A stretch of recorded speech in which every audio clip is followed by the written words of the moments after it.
Wow, that just happened. Man, ladies and gentlemen, don't adjust your set. It's Hitman Cause, and welcome to the official review for Crown Jewel. And of course, I'm not alone in this endeavor. Please welcome, as always, to the co-host of the contracts. Please welcome the humble man Gary. Gary, welcome to the contracts. Man, Cause Peyton, what's good, what's goody, my boy? Pretty interesting premium live event we had, wasn't it? That's that. Ready to get into it? You know it. Let's do this shit like Brutus. Yeah, alright. Okay, starting off, I really didn't expect him to start off with this, but we started off with Brock Lesnar versus Bobby Lashley. First off, this was, well, minus the ending, this was about almost a literal definition of short but sweet. Oh yeah. Yeah. And honestly, given how the matchup turned out, well, I'm gonna say, well, that part at the end. Well, first off, Bobby Lashley jumped Brock because Brock was doing his usual pacing around the ring, and while he was doing that, what's his face? Freaking Bobby Lashley caught him lacking and then pushed him into the stairs. And for pretty much the whole match, Brock Lesnar was nursing a knee injury. And let me say this: I know a lot of people have said this. Well, a few people have said this, but even still, Brock's selling is second to none. Like, I know a lot of people criticize him for the lack of moves that he does, even though he knows a lot of moves, but he chooses not to use a lot. But if there's one thing that you can count on when it comes to this guy besides great matches, is selling an injury. Like, he is so good at selling an injury. Oh yeah. Because literally pretty much the whole match, he was limping his ass off, yo. Yeah, it would have made you thought that he was legitimately injured. Like, oh man, his selling alone deserves praise. Fact. That's a big fact, yeah. I ain't gonna lie, it does. But anyways, pretty much the whole match, Lashley was dominating. Yeah, the match was good, but honestly, the ending is what wasn't expected. Yeah. Oh, but before we get to the ending, we talk about the match itself. Again, it was short and sweet. This dude Lashley was bashing him with spear after spear. Hit him with a spear outside. Hit him with a spear through the barricade. It was wild, man. And then, it was. And then, actually, Brock did get a bit of offense in, giving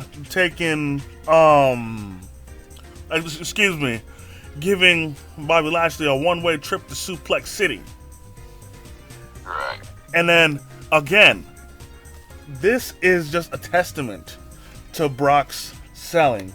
That while on a bum knee, hit the F5, and he made it look like so.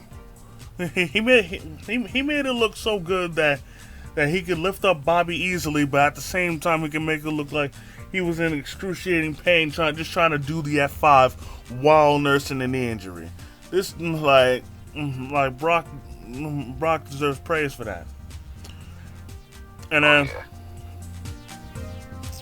But Bobby eventually regained the upper hand, and then when doing that, he was able to lock in the Hurt Lock.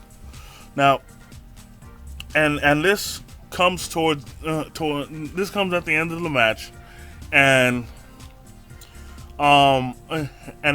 instead of breaking out of it, Brock plays it smart and reverses the Hurt Lock into a pinfall, and Lashley forgets to break the hold, and like that, Brock wins the match. I'll admit, even though I'm happy Brock won, this isn't the way I wanted him to win. Right.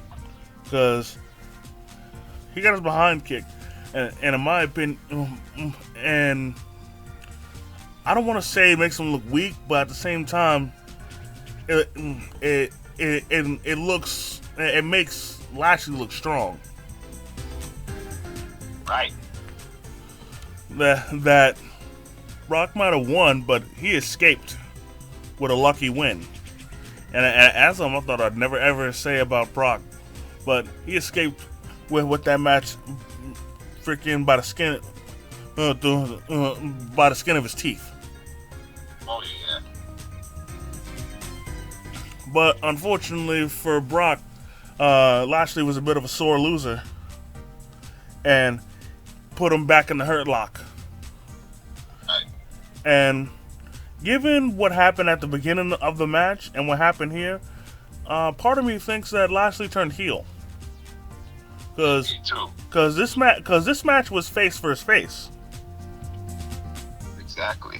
But if you listen to the crowd was completely behind Brock. Yeah, they were. Like 100% behind Brock Lesnar. Don't get me wrong. When Lashley came out, he did get cheered, but it wasn't shit compared to Brock. Brock made the place pop. Right. And then throughout the match, anytime Lashley posed or anything, they booed. And whenever Lesnar got in the offense, and they cheered. Yeah, that's right. But so yeah, only part of me is thinking that Lashley might have turned heel. We'll find out on Raw. And Right, we shall. but also speaking of Raw, I can definitely say that freaking what happened at Crown Jewel, Lesnar for damn sure is not gonna let Lashley get away with this. Yeah, that's a fact. So yeah, Lashley is gonna have some hell to pay. Yeah, it's true. Anyways, moving on. We had Damage Control versus Alexa Bliss and Asuka for the women's tag titles. I'll be honest, man. First of all, like I said before, I did not expect Alexa Bliss and Asuka to even win the titles to start off. But Yeah, man. this match was alright. I think both teams played it safe, to be honest. Oh yeah, they did. Like, there was a few things they could have done more that they didn't do. So like, I think they toned it down a bit. I'm not gonna be wild, but yeah. And then it seemed as if the same ending was about to happen, but Io Sky was able to distract what's his face? Was able to distract Alexa Bliss. Oh yeah, that's correct. But when it comes to the end of the match, none of the competitors was the deciding factor. The deciding factor was a wild Nikki Cross, where while the ref was distracted, hit her former friend in Alexa Bliss with the purge, and that allowed Io Sky and Dakota Kai to regain the women's tag titles. I'm a little indifferent about this match, like, honestly, because this match was added to the card at the last minute. I really didn't have much expectations about the match. You feel me? Oh yeah, I got you. And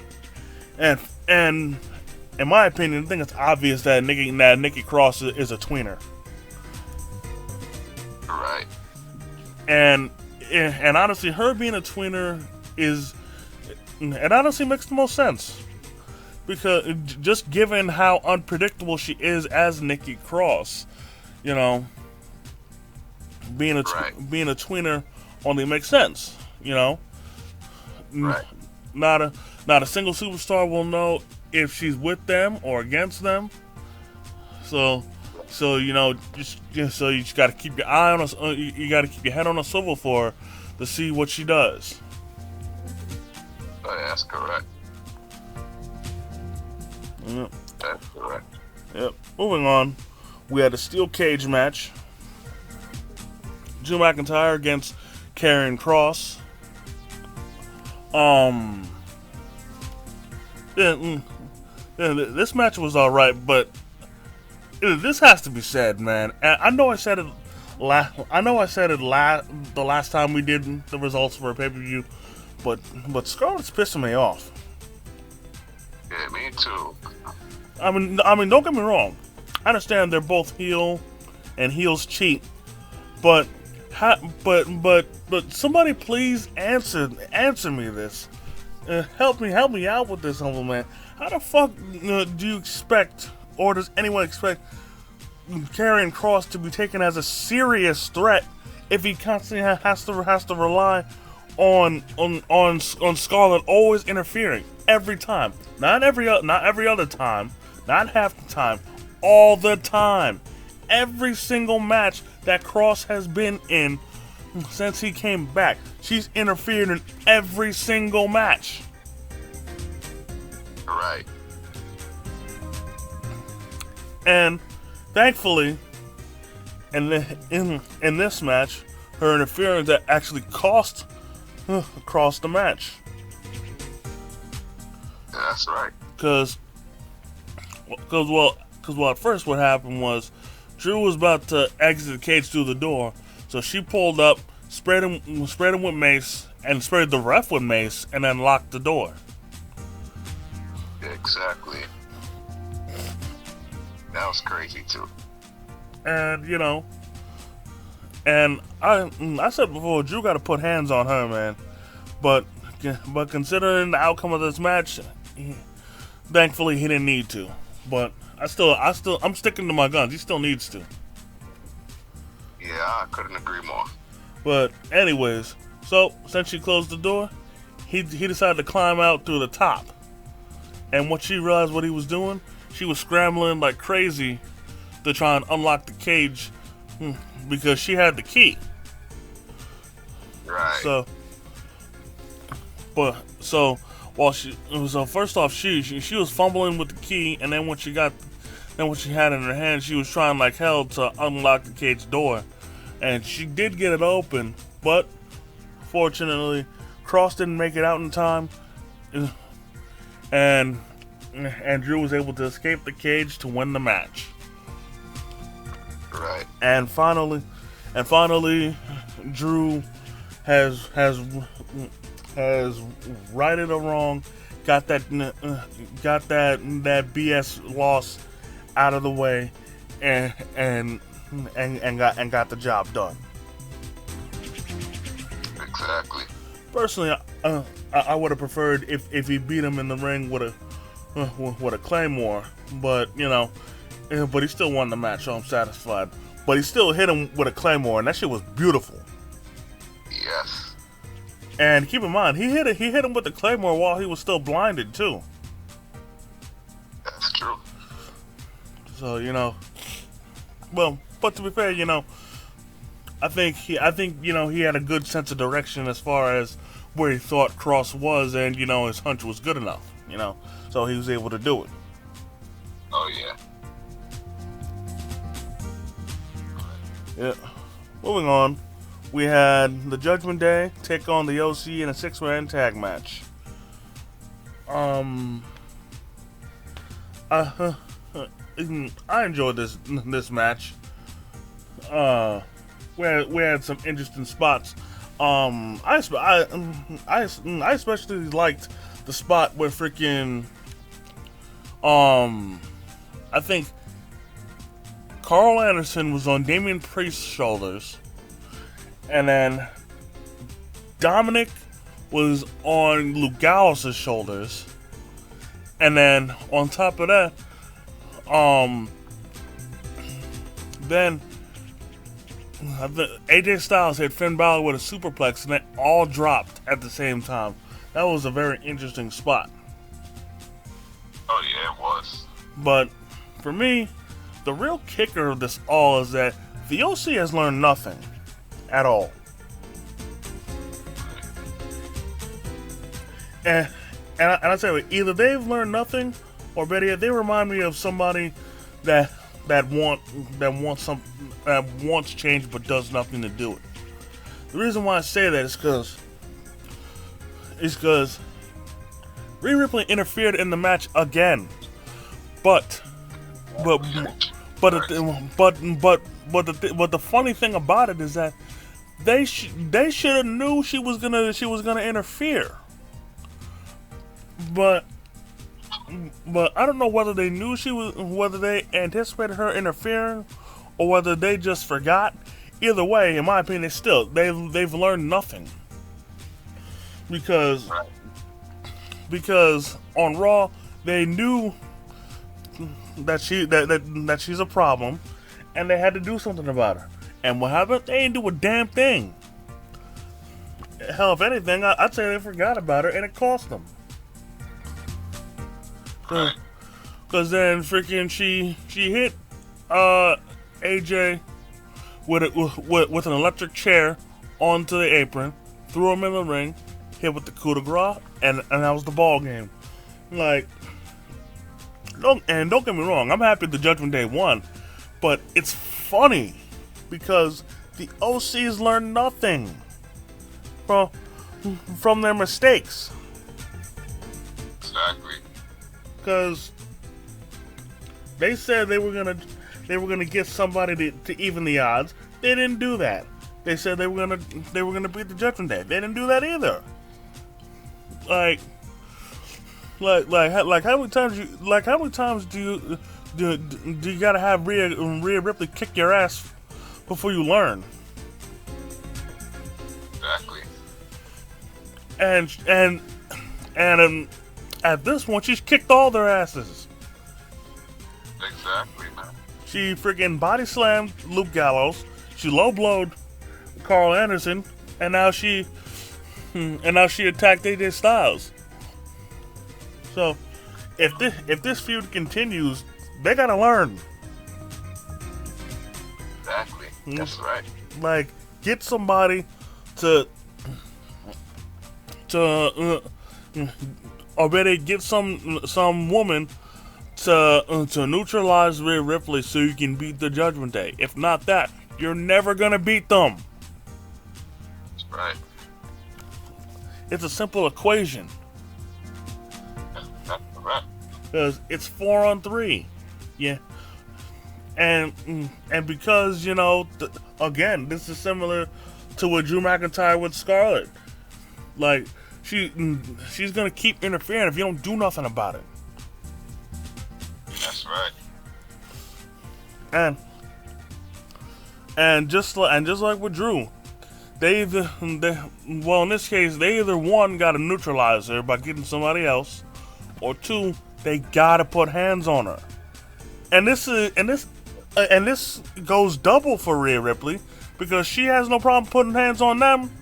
You gotta so you definitely gotta put hands on her, because she's putting hands on you. She's initiating the contact. They gotta put hands on her. Right. Because if not, she gonna keep interfering. She gonna keep kicking their ass, and they gonna keep losing. That's correct. Moving on, we had Braun Strowman versus Omos. This match was alright. I'll admit, Omos did a little better than I thought he would. Good chunk of the match, he was dominating. And I was definitely enjoying his shit talking during the match. He's trash talk wise, he's learned well from MVP. Oh, that's a fact. That's the way he was running his mouth, that was some good work. Yeah. But Strowman did eventually rally back. He did, and he hit him with the running power slam to win the match. Really not much to say, but honestly, for me, this is it for almost. You know, Oh yeah. for me, he's lost all his mystique, and this match, losing to Strowman, is the nail in the coffin. Yeah, exactly. I don't know what else there is to do for almost. What else you can do for him? Because at this point, it's over. I couldn't agree more, honestly speaking, bro. So yeah, I really ain't got much more to say on the matter. Right. Moving on, we have Usos defending the Undisputed Tag Team titles against the Brawling Brutes. I enjoyed this match a bit. Freaking the Brawling and the Brutes definitely brought their A game, and then some. I like the spot where Ridge Holland held down Jimmy Uso's arm for Butch to step on it. Pretty much them giving a receipt to Jimmy Uso for that stunt Jey Uso pulled on Sheamus. But also, because of the cover, because what that was a cover up for. Congrats to Sheamus on getting married. You know what I'm saying? But Oh yeah. but with that, but before I get even further off topic, you know what I'm saying? Butch was his usual self, trying to break the fingers. You know what I'm saying? You know what I'm saying? And I liked when I think it was also Jimmy Uso again tried to hit a diving attack, but he got caught in a triangle hold by Butch, but it wasn't enough. Then remember towards the end of the match, this was funny. Jey Uso's shirt that got ripped open by Ridge Holland had fallen down to his ankles, but somehow he instead of like kicking it off, he was still trying to move with it around his ankles, and somehow he was still able to hit Butch with a super kick. I don't know how he did it, because I know I'm not the only one that saw that. Right. That's a fact. But either way, he still caught him with a super kick, and then Usos hit a super 1D from the top rope to win the match.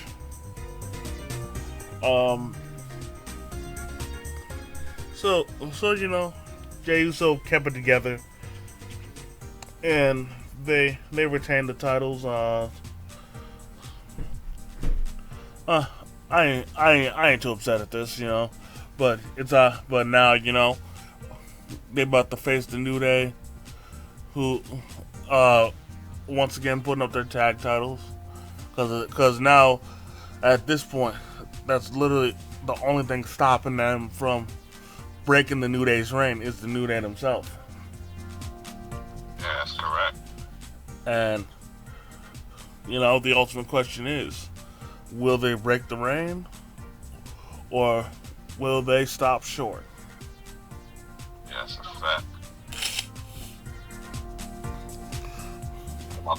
So it's gonna break it. Who knows, man? We've seen the New Day face off against the Usos countless a number of times, so there's no telling what's gonna happen. Exactly. So anything can happen at any time. That's a fact. And we'll find out on Friday. Oh word. We will. Moving on, we had Bianca Belair versus Bayley in the last woman standing match. This match was pretty interesting, you know. Some clever stuff done in this match as far as trying to keep the opponent down. Oh yeah. I thought I thought it was clever when Bayley tried to trap Bianca in between the steel steps and the apron, well, or the ring. Oh yeah. In my opinion, what Bianca should have done as far as escaping was go down, crawl underneath the ring, come out the other side, and then surprise Bayley with an attack. Right.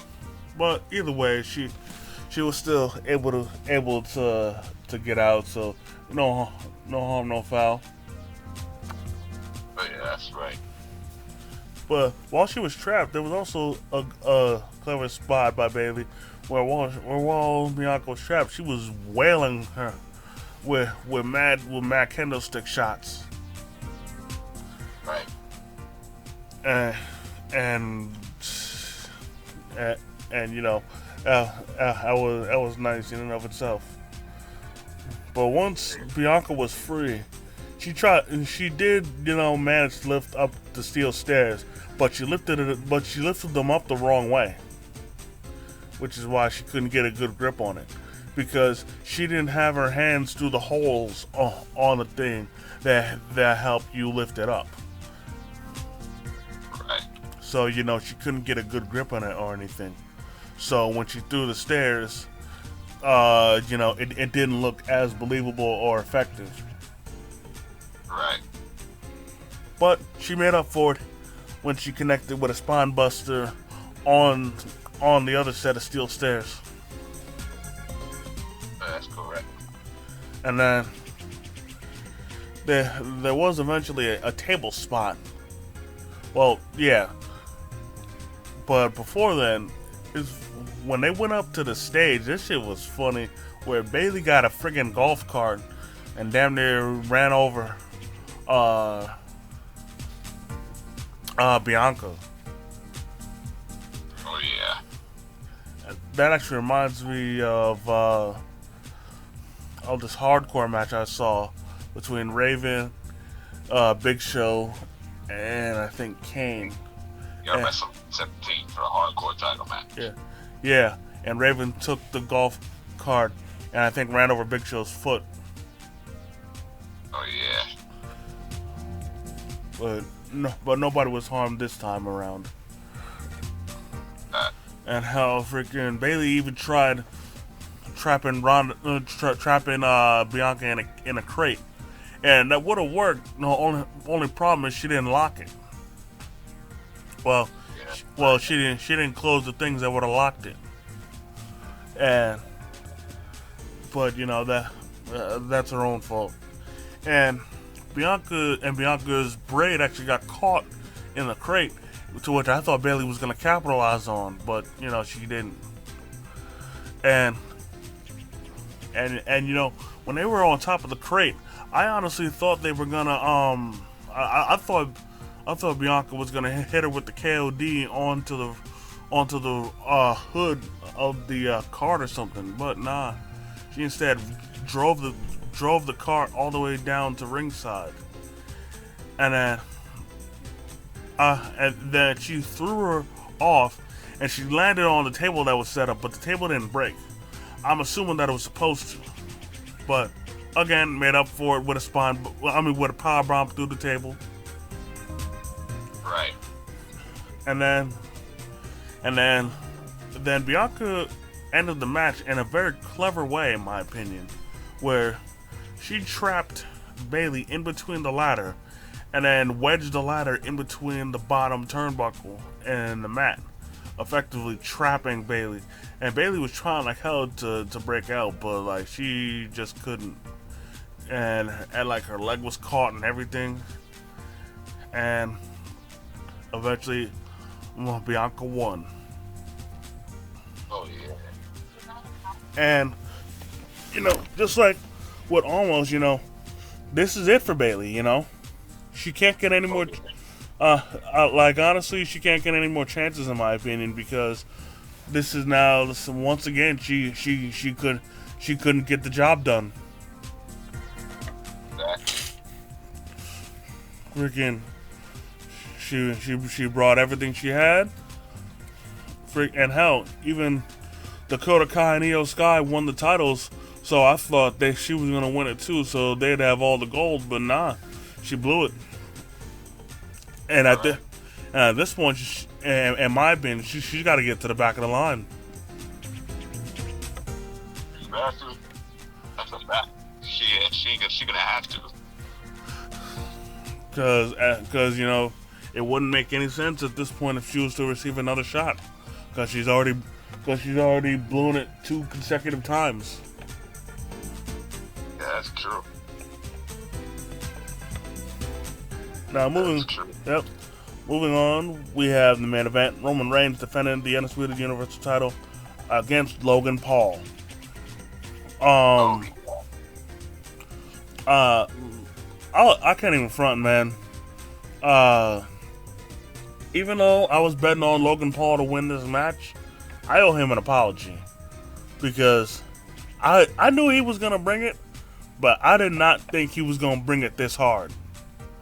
Cause he put his heart and soul into this match and then some. This dude was busting out moves I didn't know he was capable of doing. Oh yeah, man, facts, bro. Like, for real. And I tell you what, even though Roman still won this match, freaking, I think he learned a valuable lesson. What's that? Never underestimate your opponent, no matter who they are. Oh, got you. Cause literally the whole match, well, not the whole match, for like the first half of the match, he was laughing. He wasn't paying attention to Logan. He was acting all cocky and arrogant. But after Paul kept doing move after move after move, Roman began to get frustrated. And then once the moves started to get more and more powerful, he was stunned. Like thinking, how the hell is he doing this? Yeah, so I feel you perfectly with my boy Roman. He still won. Acknowledge him. But yo, in my opinion, first off, when Logan was taking selfies, I thought that was going to be the end of the match because I was thinking he was getting too cocky and his cockiness was gonna cost him, right? You know what I'm saying? Oh yeah. But nah, dude, I was dead wrong. Oh my god. Instead, he connected, hitting Roman with a beautiful crossbody through the table. First off, if he puts that on social media, I want to see that from the phone's angle. Oh yeah. And then if that wasn't enough, he connected in the ring. He connected with one of the most beautiful frog splashes I have ever seen. First off, he got up there. I mean, he ain't get up there like Montez Ford level up there, but he got up there. Right. And honestly, that had to be one of the best frog splashes I've ever seen. Dominic, take notes. I'm sorry, man, but seriously, Dominic and Sasha Banks, take notes. Oh yeah. Cause like that was beautiful, man. Like honestly, that looked like the lowdown. Word, man. And then, towards the closing moments of the match, the Usos came down, beat up, what's his face? Logan's entourage. I don't know their names at all. I'm sorry. Oh, yeah. I don't think anybody know them. Well, I mean, you know, the people who are subscribed to Logan Paul and watch, you know, their podcast more than know who they are. But you know, but besides them, but Right. but you know, uh, his brother Jake Paul came down to save the day, take out the Usos. But then Solo Sikoa came out, but they did not. They weren't able to come to blows because, because a bunch of refs came in between Jake Paul and Solo, and and but during this, what's his face? The Usos came too, and at this point, he Jake was cornered. Well, or so we thought, because then out of nowhere we see Logan flying through the air, taking out both Usos. But it was that momentary lapse of him taking his eyes off the ball that was enough for Roman Reigns to hit the Superman punch and the spear to end the match.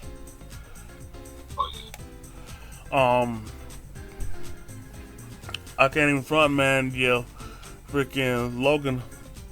Logan really, he really impressed me. And I thought that wasn't possible for him to do any further, but he had a 5-star performance in my opinion. That was great. And honestly, given his bravado and whatnot, he has nothing to be ashamed of. He took Roman to his limit and then some. Because again, Roman learned a valuable lesson not to underestimate his opponent. Because if you look after the match ended, freaking Roman had a look on his face, thinking, "What the hell just happened?" Yeah, exactly. So once again, you know, Roman, I think, learned to never underestimate his opponent. Oh, yeah, that's a fact. At least I hope he did. Because if he doesn't, then I think if he does it again, it's gonna cost him the title. Nah, my boy Roman, he ain't gonna do that. Acknowledge him, bro. Because similar to the OC, you know, they didn't learn from their mistakes, and if Roman doesn't learn from his, that's gonna be the title. And I'll admit, I was disappointed that Theory didn't cash in, but I don't think he was there. But it's whatever. Overall, this review was good. You know, I don't have much gripes about his pay-per-view, even though I didn't like I didn't like who won the main event. You know, I still was satisfied with the match itself because, you know, everybody brought it all, and it was a great showing. You know. Right, of course. But, you know, even though this has nothing to do with this pay-per-view, who do you think is going to be Roman's next opponent? Roman's next opponent? That's a good question. I'm wondering who it's going to be for real. I'm really wondering as to who, because it's rumors, and, you know, War Games is coming up, so I don't know if the bloodline events, you know, if they go against whoever, I don't know who his next opponent is going to be, so that's a good-ass question. Well, he's not going to defend. Well, he can't defend his title at Survivor Series because he holds both titles, so he has no one to face. And there's really no title match that happen at Survivor Series. So he's more than likely either going to be in the War Games match or he's not going to be there at all. He's going to be there because it said on his schedule that he's one of those. That's one of his dates to be there.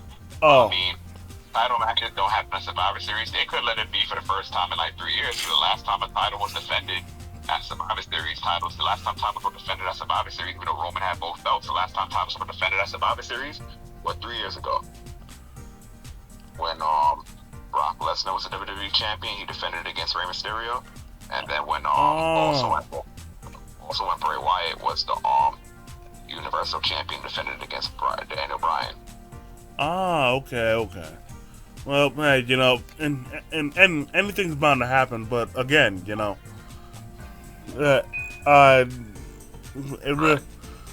I'm still unsure of who he's gonna face next.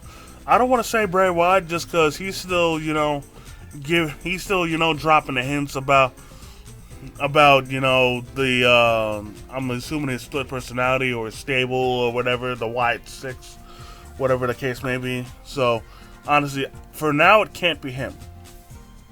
Exactly. So I don't know who he's gonna face because as far as top main event faces on SmackDown, there are none. I mean, there is Drew, but he's still feuding with Karrion Kross. Exactly. So I will hope it's Drew, I hope it's my boy Drew versus my boy Roman, but it ain't gonna happen probably more than likely because, like you just brought up, it wouldn't make sense. It wouldn't make sense because Drew's still feuding with him. Exactly. So honestly, I don't know. But the match. But you know, we'll cross that bridge when we get there. You know. Right. So that's gonna do it for this episode of The Context. I definitely want to thank each and every one of y'all for taking the time out of your busy schedule to come and chill with your boy. I definitely want to thank the Humble Man as usual for coming through and kicking his wrestling knowledge. Oh yes, my man, Cos Payton, and all of us. You already know it. You know it. We'll be right back at ya with predictions for Survivor Series and predictions for NXT's pay-per-view that happens like a week or two after, and we'll be right back with the results we'll be right back at you with the results for both pay-per-views. Yep. So in the meantime, y'all enjoyed this, go ahead, hit the like button, comment if you feel like it. If you're new to the channel, please hit the subscribe button and hit the notification bell so you never miss a new video. And until next time, by way of Struggle Vision Productions, it's the Hitman and the Humble Man, and we out. Peace.